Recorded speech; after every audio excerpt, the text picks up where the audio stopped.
Welcome, everybody. I'm Scott Hill from FlightClubICT.com, and I'm joined by Jamie Ballman. Jamie, say hello. Hey, how are you? Welcome. Jamie and I are here today, especially to review a fairly recent release or a couple different releases of a Murray Hill Club special release in a Pineau de Charentes cask. But we're also going to take a look at sort of its source product, the Murray Hill Club blended bourbon whiskey.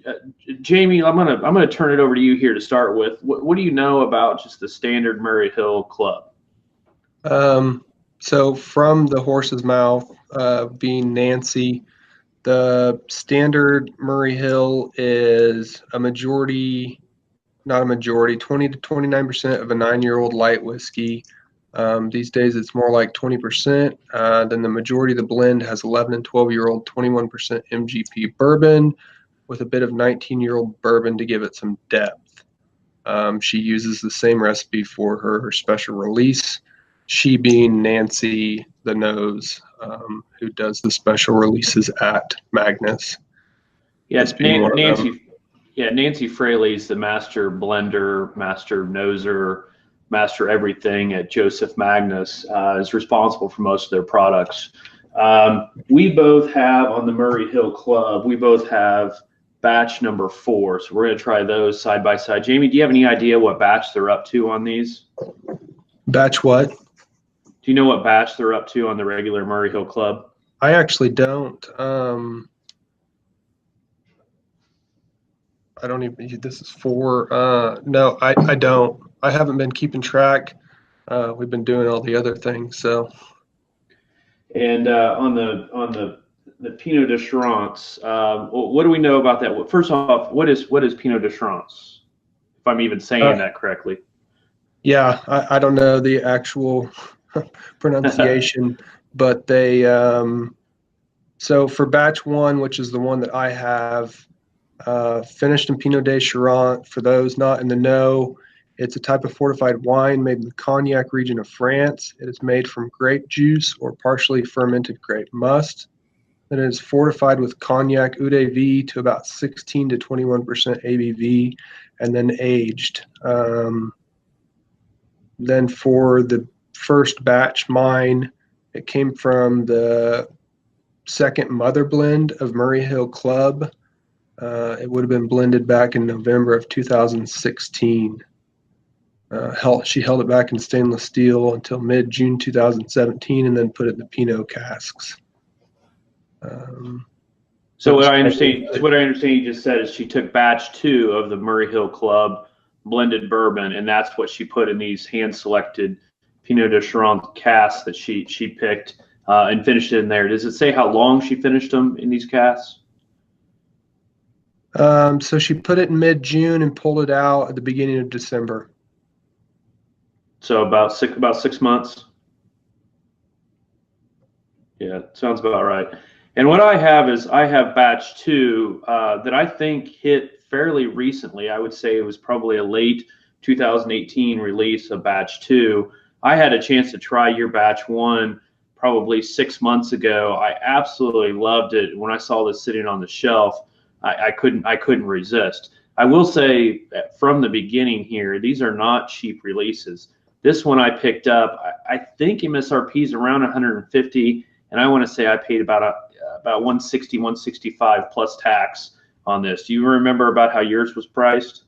I think it was the same thing. It was over 200 on the shelf, and I asked them to do it for what MSRP was, and they ended up doing that. I want to say 150. So, yeah, not a cheap release, but we'll inform everybody, I guess, tonight whether it's worth it.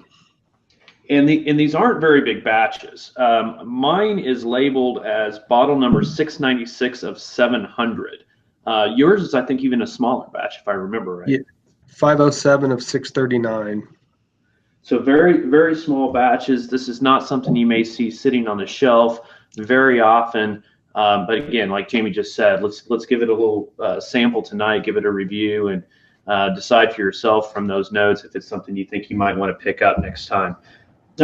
let's grab our regular Murray Hill Club here, and I don't think we necessarily need to score this. This is more about the special release, but this will kind of give us a better idea of what they started with before it went into these finishing casks. So let's kind of get some review notes on the regular Murray Hill Club. I get toffee right away, fairly light with some like brown sugar sweetness, maybe some honey. There's not a lot of proof coming off the nose. It's pretty subtle, and the proof on this is 51.5%. So that's 103 proof. The brown sugar is very prevalent on the nose.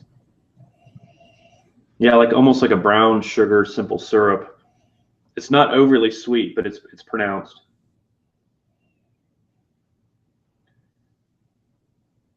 There's some kind of like chocolatey wood notes to it, but they're not overly dense. There's no over oaked quality to this nose. There's a little bit of mustiness to it. I wonder if there were some lower floor barrels. Yeah, it does definitely have some mustiness to it, in a earthy, grassy kind of quality. I know some musty character I get from like a musty fruit. It's not quite that. It's more of that old earth hay kind of flavors for me.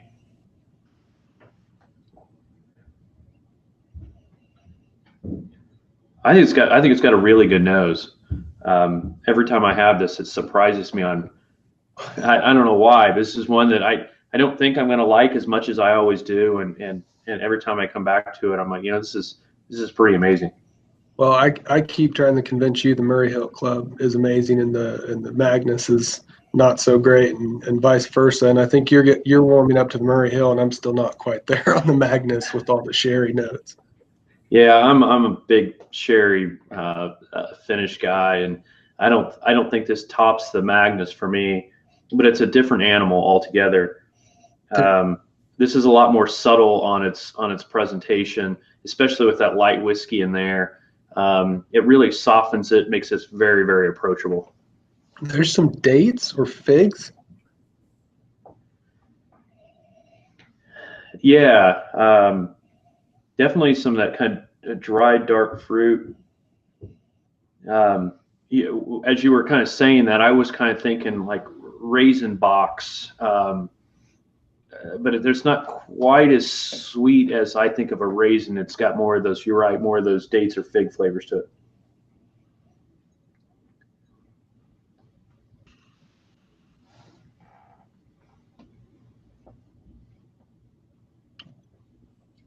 Honey and brown sugar. A little bit of black pepper maybe on the palate. A nice balance of softness and flavor, but and a little bit of spice on the palate as well. There's some toffee there.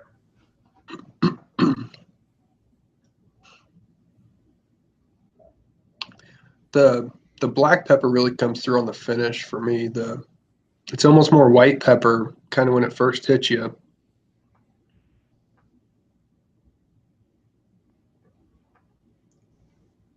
I think the toffee more hits on the finish as well. A little bit of nuttiness along with that. I'm not sure I can kind of place it. Maybe some almond.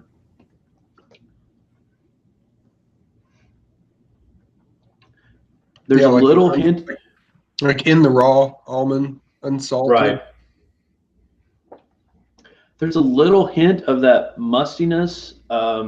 It's not a funk at all. It's not quite as pronounced as I think I'm getting on the nose, but there's a little of that hits in the kind of late palate finish as well. Yeah, you can taste that little bit of older bourbon that's in there.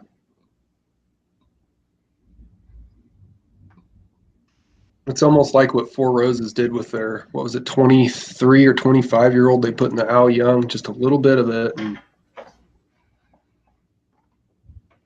there's a crispness to the palate that I think is an oak crispness. It's not quite a chocolate. It's not a sharp dry oak, but it just creates a crispness that it's otherwise kind of a soft, creamy palate, but it's got this nice crispness, not quite effervescent, but it kind of hits your tongue a little bit and gives it gives a little bit different feel there on the palate. I see what you're saying about that. I think that's kind of the beauty of a blend, is you get like the crisp younger oak, kind of like the leathery darker oak on the older stuff, and then the middle stuff falls in between there. But you can really taste it all if you delve into it. Little cocoa on the finish.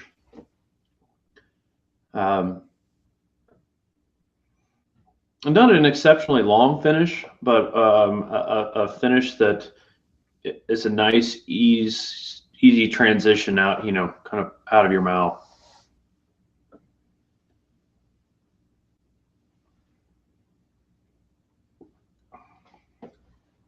I think the palate's my favorite part of this, although I really like the nose.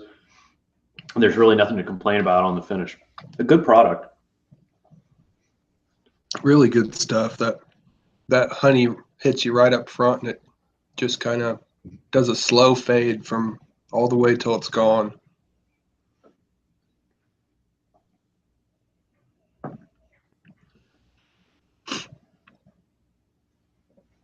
Well, let's move on. Let's keep a little in your glass, or if you are empty, pour yourself a little bit more. We may want to come back to it as we compare sort of what the finish might have done to it.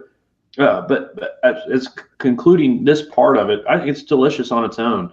It's not something that requires a finish by any means, but it's good. I like it. Yeah, every time I drink it, it reminds me that I really want to pick up a few more. But as you and I both know, the bunker is it's not requiring anymore. So exactly. All right. Well, I've picked up your batch one. You have the bottle. I've got a sample, and I picked it up here.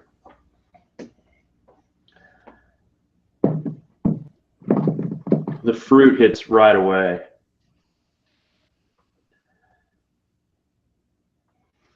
There's more of those figs on there. Yeah, it's dried dark fruit.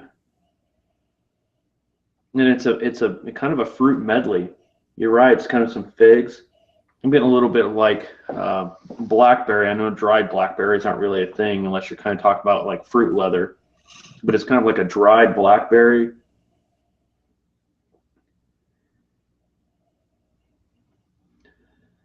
Maybe a little apple on there as well. It's got a lot of the same. Go ahead. You're talking about dried blackberry, and I'm distracted here with the fruit leather. When you do that, does it get rid of the seeds that are in the blackberries? Does it go away? Sometimes I'm not sure if I'm making stuff up, but that's just the impression that it's giving me. It's kind of a dried blackberry. I smell it too, but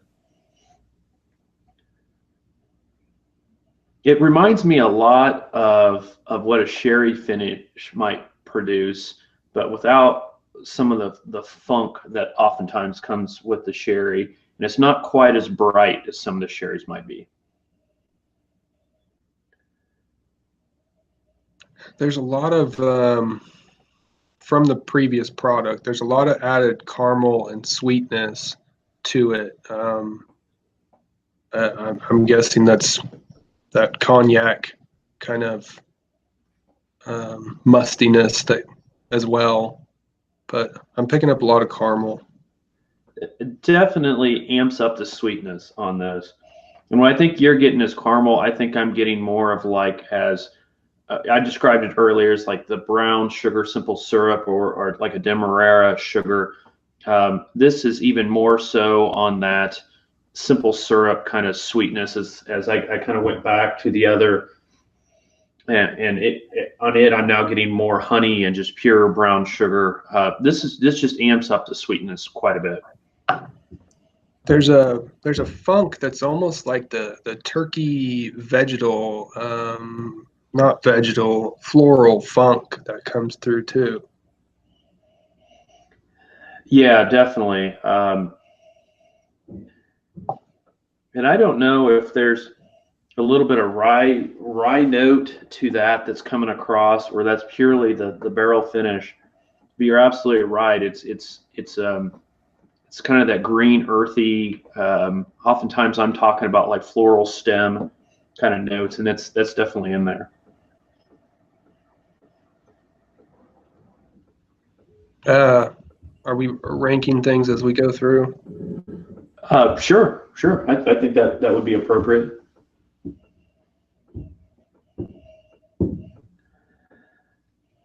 I think I'd call it a 4. Call it a 4. Yeah, I think I'm right there too. I think there's a little bit more ethanol on the nose, maybe on this one, than I was getting out of the regular Murray Hill. And a little bit of maybe almost like a sawdust kind of note to it that I didn't get on the other. It doesn't make it any less desirable. It just adds some different layers of complexity to it. But I think I'm a solid 4 on this as well. It's more than satisfying. It doesn't kind of reach that the richness of flavors that something higher might get, but it's really solid. One nose batch 2, are you going in? All right.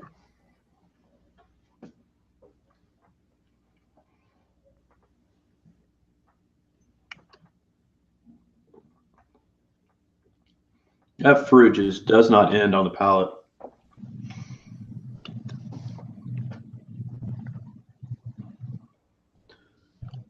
I get more of that raspberry, the blackberry.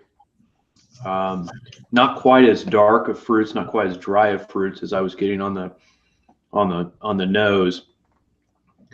It almost feels more Armagnac than cognac.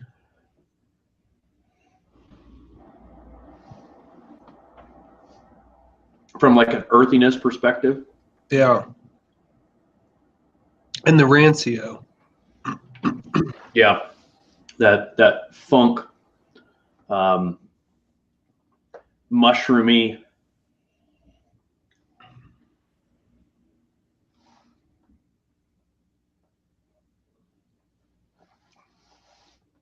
Rich brown sugar notes. Get some leather in there. Baking There's some of those baking spices, definitely. I'm searching for that pepper that we were finding on the last one, and it's pretty toned down. Maybe a little bit of white pepper on it, but it's not that on the palate or finish. It doesn't approach that black pepper.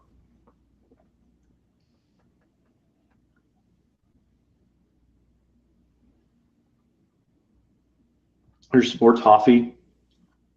Definitely some toffee there.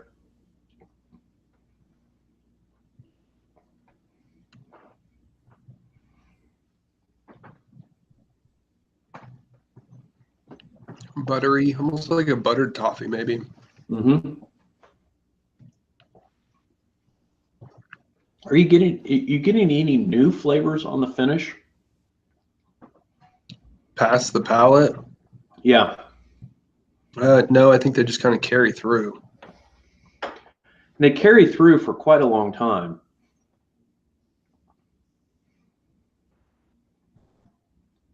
What's the proof on your bottle?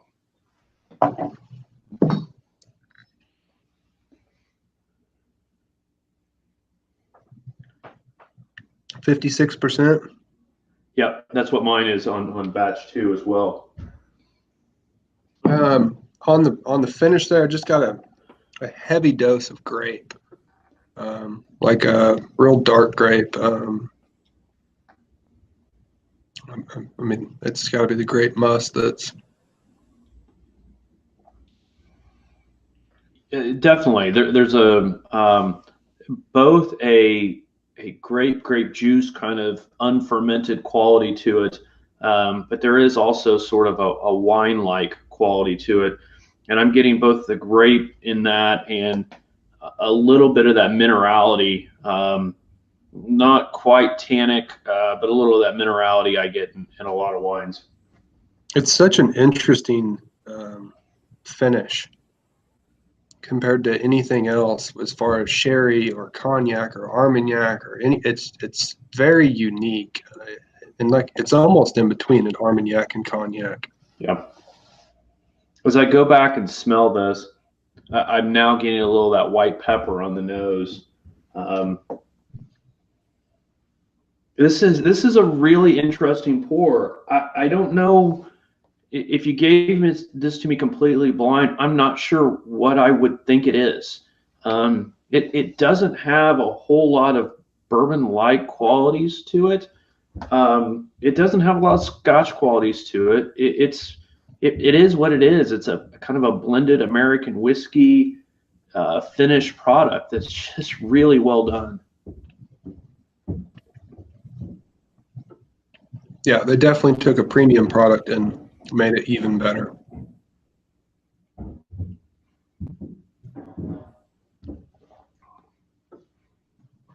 I really feel like every time I go back, I'm finding something new on this. I think it's constantly changing. There's so much going on in the palate. I feel like we're just getting layers upon layers. This may be one we want to spend a little bit more time with independently, sort of offline, before we do our final write-up. And any additional notes that we get, we can throw in. There's just so many layers on this. I really feel like I want to spend more time with it to really start pulling out some of those. As I'm sitting here talking, more of that rancio notes from the palate really started coming out in kind of a different way than it had before. It's just really interesting. Well, in my last sip, I got just loads and loads of caramel. It kind of transformed from brown sugar to caramel that time.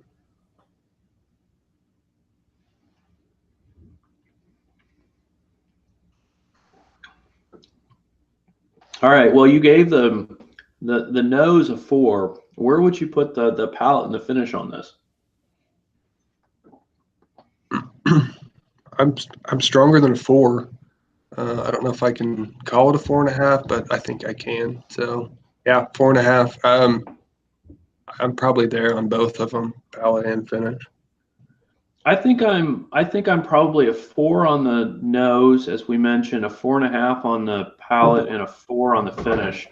But I think the palate gets a really strong 4.5, and I think the finish gets a really strong 4. The reason I'm not more impressed with the finish than a 4, and why I would put it down a little bit from where I put the palate, is I'm just not getting a lot of new things on the finish. It's just carries a really great palate on through until it just finally dissipates and goes away. I would call it kind of medium to long on the finish. It's delicious. I'm not far off from you, from like a 4.5 on both. It's really good. There's a really nice oak note that just keeps carrying on the finish, and that's the only reason that it's just a note that agrees with me, that I really like on the end of it. And that's really, you bring that up, and it's a note that we really haven't talked much about, but it's kind of a backbone to this whole thing. You get that on the nose, you get that on the palate, you get that oak note again on the finish. It's just like oak of the perfect age and the perfect richness, that it just creates a just fantastic experience from start to end. All right, do you want to grab? Are you ready to grab batch 2 of the same thing? Yeah, and so you've tried batch 1. I haven't tried batch 2 yet, so.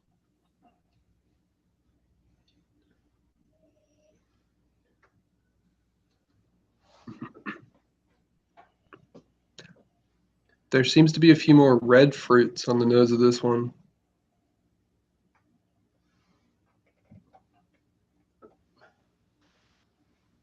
The second one to me carries a lot of the same notes. It's got, you're right, some of the red fruits.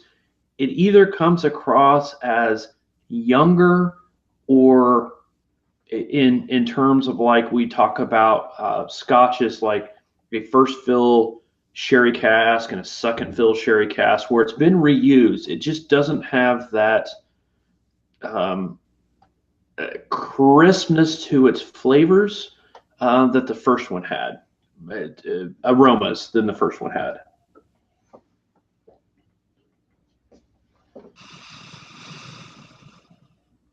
Definitely some white pepper on the nose. It's a lot creamier, and I want to say lighter, but I don't know if lighter is the right word. You were talking about the crispness. It's the Murray Hill with the finish, and it's almost just like the finish just isn't quite as saturated into it. Maybe it didn't get to stay there as long in the barrel. Well, we talked about on batch one, you found the information that its source product was batch two of Murray Hill blended bourbon. This one may be a different source, so that there may be more going on here, more differences than just the barrel. We talked about that oak backbone that went through, or I talked about that oak backbone that went through batch one. On the nose here, I'm not getting that same sharp quality oak. You mentioned creamy. Muddy might even be a way of describing it. Not in a way that it's bad. Just compared to batch one, it's just not quite as crisp.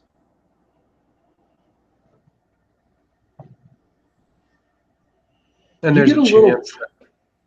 Go ahead. Do you get a little corn and a little bit of cherry on this nose? The cherry is the red fruit that I was thinking of in particular. So yeah.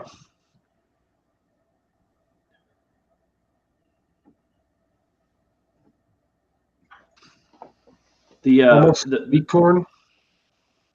Yeah, and I think as I'm thinking out loud here, part of what I think I'm getting, it goes back to those herbal, floral, grassy notes we talked about earlier. And what I think I'm getting is kind of like a corn husk note on the nose, more than the corn itself.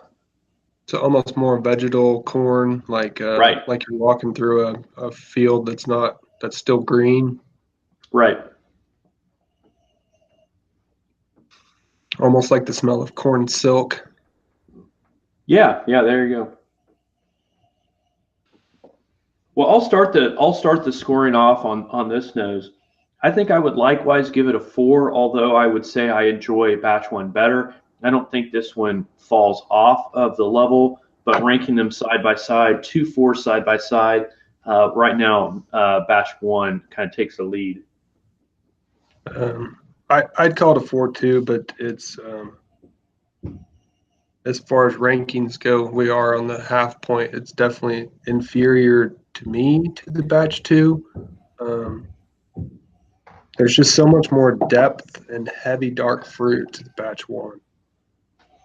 And don't let me lock you into a 4. If you think it drops down to even a 3.5 or a 3, don't think you're going to offend me. I've told you that I'm not sure from a preliminary standpoint. I'm not sure that batch 2 lives up to batch 1, but I think it's getting pretty close. It is just a little bit different. I wouldn't come off that. If anything, I'd call batch 1 higher before I'd name this lower. That's fair. That's fair. When you're stuck into a half point scale, it's kind of hey, we've talked about this. I'm limited on my graphics ability here. If we start going quarter points, it exceeds my photoshopping abilities. Yeah, and you're it's easier to stick to a 4 or 4.5 than it is to get people to settle in if it gets any more than that. All right, let's go in for a taste.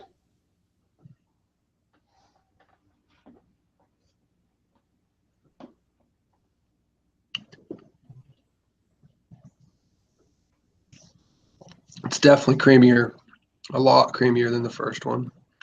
It's a lot creamier. There's a lot about this one that reminds me of Four Roses on the palate. I was thinking the same thing. Big. I mean, it's a lot more stronger caramel. There's some vanilla there. There's that backbone of floral qualities to it. I don't think I'm getting quite the same barrel influence that Pinot de Charentes influence on the palate. I get more of that on the finish, but that fruitiness is not quite there, at least as the same way it was on batch one. This just comes across as a wholly different experience on the palate.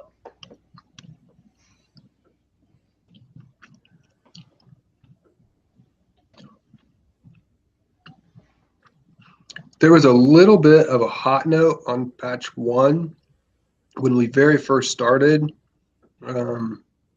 I don't feel like it's as prevalent in this one. Maybe it's because we've already done batch one and our palates are finally warmed up, but You say that, but as you're talking, I got a little bit of a red hot note on the kind of the tail end of the palate here. That sweet red hot candy note as it ends from the palate to the finish.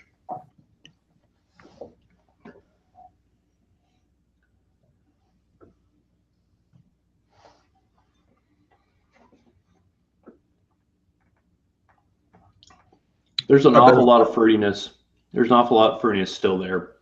It's I'm getting more of that apple skin, grape skin flavors than that. You know, we talked on batch one about blackberry and raspberry. Some of those notes. That's not what I'm getting here. It's more of those red fruits and fruit skin kind of flavors. the cherry we talked about is very prevalent on the palate. It doesn't have that honey note that we had on batch one. It's very different. There's a little toffee there, but it's not as pronounced. Even on the finish, I'm getting kind of a Four Roses feel. A little baking spice, a little bit of kind of white pepper, trailing fruit notes, kind of a trailing, kind of a burnt sugar or caramel kind of note. I don't know if the finish on this one's quite as long as batch one. I get some orange on the finish of this one. Yeah, I see that. Yeah.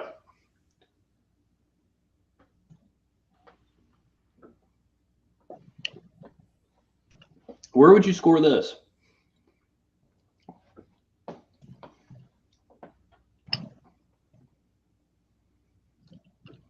Tough act to follow. It is. I'd say it's a 4 and a 4 for me. I think I'm there. I'm definitely a 4 on the palate. This is not quite as strong of a contender as batch one on the palate, and the finish I think it's a little bit under as well. I'm teetering between a 3.5 and a 4 on the finish. There's not a lot of newness to it. It's not quite as long as batch one. It's coming across to me as a really solid bourbon experience, but it's not coming across as something exceptional, something different. Batch one I described earlier. I'm not sure where I would categorize this. I'm not sure I would know what it is. A wholly different experience. This just comes across to me especially on the finish, it's a really solid bourbon. Yeah, that finish, that when you read about the description of the Charentes, it's just not very prevalent in this. It's there, just not like batch one. Right. I'm gonna grab. I'm gonna go back and grab the regular Murray Hill one more time. See if there's anything else we kind of pick up in this that is worth commenting on.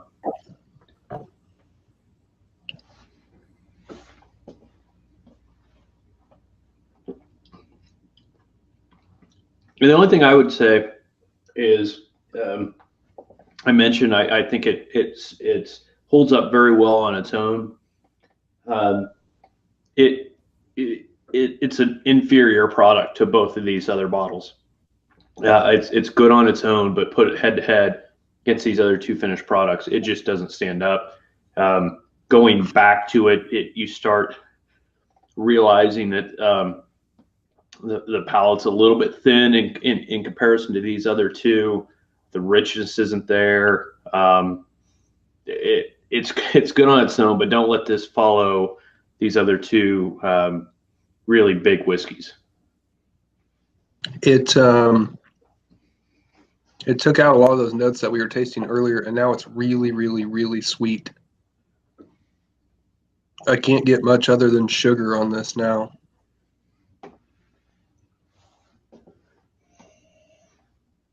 All right, I'm now on to batch one. Let's go to batch one and let's give it an overall and a value score.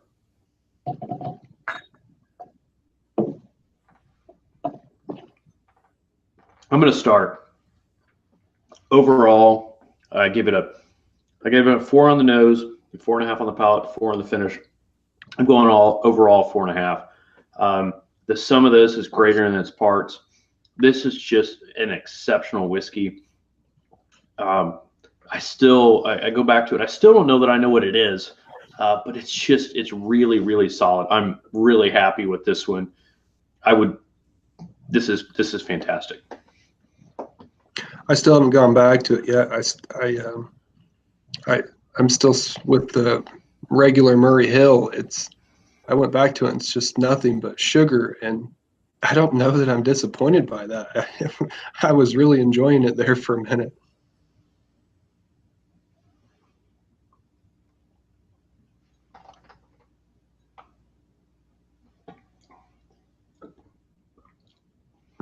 So batch one, yeah, I'm at a 4.5 overall. It's fantastic stuff. The finish was very well done on this one, and I've never tried batch two. I have tried batch one. I can tell you of the regular Murray Hill Club. I can tell you that I believe batch one is superior to our batch four, and I think batch four is very good. So maybe going into batch one, she had a better mother blend, as she calls it, to start with. You mean on the special release, on the source whiskey that she put into the finishing cast? She started with something that was better. Yeah. So yeah, she took the Murray Hill Club batch two as the mother blend that went into special release number one. And I haven't tried Murray Hill Club batch two, but I have tried one, and it was very, very good. So maybe batch two is better than whatever went into whatever batch went into Murray Hill special release number two.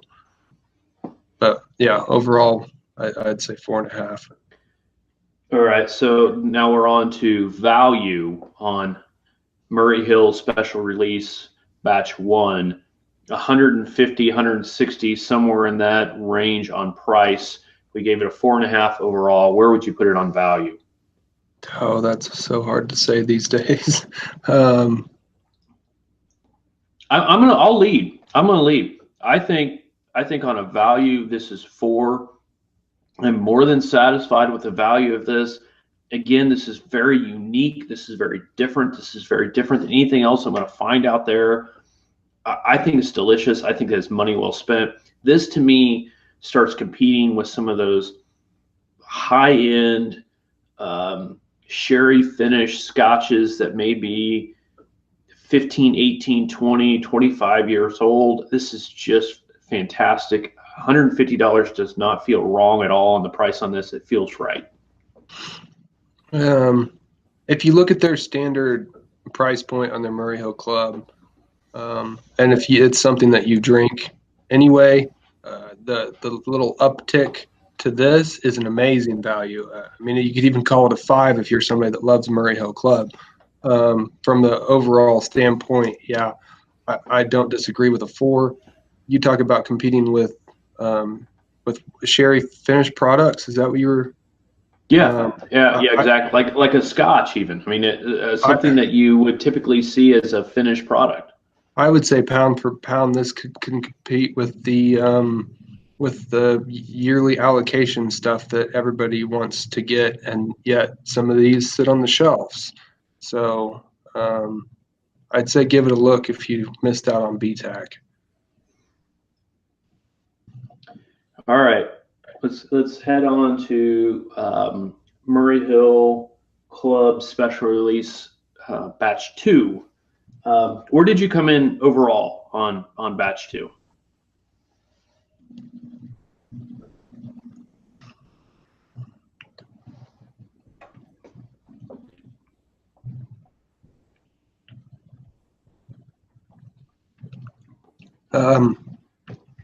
I'd still call it a 4. I think it just needed to spend a little more time in that finished cask, or maybe that finished cask just didn't have as much residue left in it like batch 1 did. But overall, I'd call it a 4.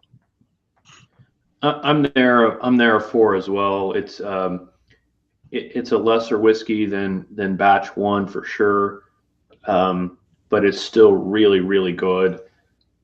There's not as much finished quality to it as batch 1, but there's still hints of a finish there, and it complements the flavors that appear to be from that source product very, very well. I think 4's exactly right on it.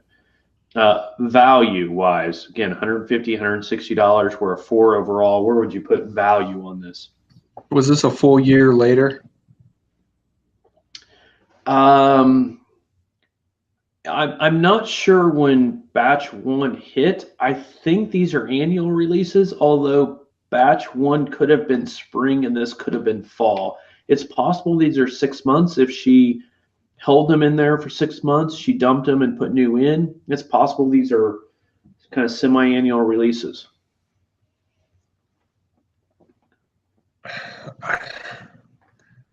I don't think anybody who bought this, going after a finished bourbon, I don't think anybody who bought this would be disappointed. So I'll go saying that you can go ahead and score it.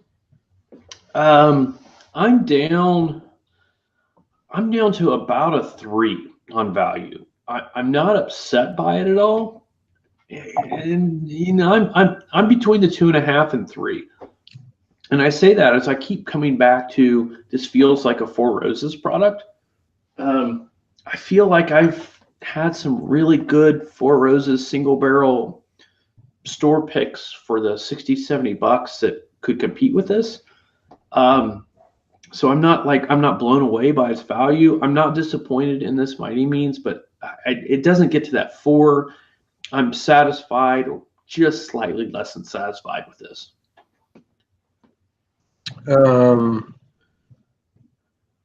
Yeah, I'd call it a 3.5. I think it's still really good. I can't imagine that most people that pick this up are going to be even remotely disappointed with this. It's really good. They're not sticking it head to head versus batch 1, which obviously was a standout, amazing, knock it out of the park scenario. But no, it's pretty cool that we managed to get a batch 1 and a batch 2 to compare these two, given the very small number of whiskeys that are there. So, awesome to get both of those and try those head to head. Yeah. Now, if all the viewers would just send us a whole bunch of cigar blends, then we could we could make everybody a video of all the cigar blends, but it has to be the whole bottle, not just this. All right. Well, I think we're dragging on long enough for this. Do you have any closing observations on either one of these or the standard Murray Hill? I give it a try. It's a great product. There's not much more to say. If you're watching the video before you're reading the review, go and read the review. I will talk with Scott before he writes it and figure out what what went into Murray Hill Club Batch 2 special release from Nancy as far as details. That way we can get a little bit better of a comparison. Yeah, definitely check out the full review at flightclubict.com, and we'll make sure we have all those notes in there as well. So we'll have all the full wrap up in there with all the notes in it.